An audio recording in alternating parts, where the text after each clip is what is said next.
انشاءاللہ بہت ہی جلد حضرت اسٹیج پر تشریف لا رہے ہیں۔ اس سے پہلے کچھ بات آپ کے سامنے رکھنا چاہتا ہوں۔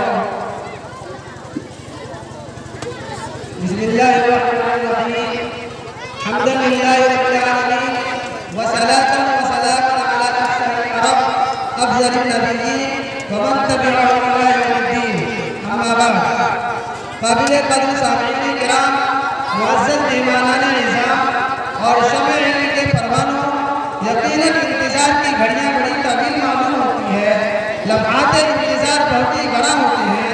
بحمداللہ بعونی ہمارا انتظار و اشتیاق عرصہ وصل سے ہم آغوش ہے، اور ہم جن مبارک ساعت و لمحات کے انتہائی بے صبری سے مشتاق و منتظر تھے، وہ اپنی تمام ترنگینیوں اور جلوہ باریوں سمیت سایہ فکن ہے۔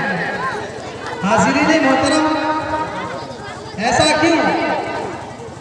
وجہ ظاہر ہے کہ آج کا یہ محترم الشان اجلاس دوسرے عام جلسوں کی طرح نہیں ہے، بلکہ یہ امتیازی حیثیت کا حامل ہے۔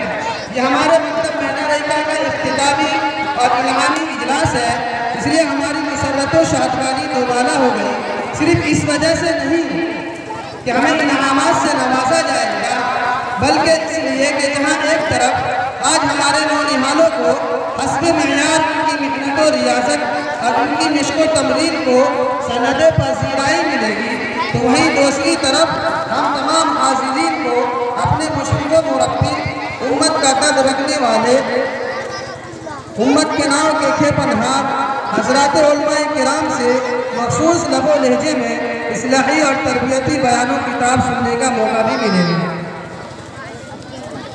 اس سے ہم اساتذہ اور والدین میں اپنی خوبیوں اور خامیوں کے احساس و ادراک کا شعور بیدار ہوگا، بلکہ یوں کہنا چاہیے کہ یہ تاریخی اور مثالی پروگرام ہمارے لیے سنگ میل اور مشعل راہ ثابت ہوگا انشاءاللہ تعالی۔